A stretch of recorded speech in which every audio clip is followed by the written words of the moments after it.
العلي العلى الوهاب. لا إله إلا أنت سبحانك إنا كنا من الظالمين.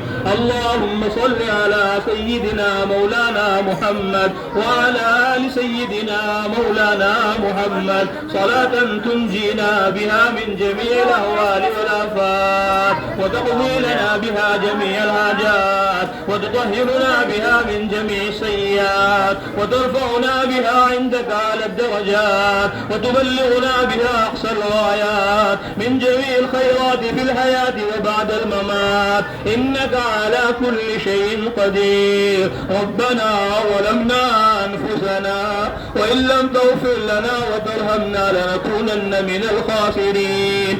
ربنا آتنا في الدنيا حسنة وفي الآخرة حسنة وقنا عذاب النار.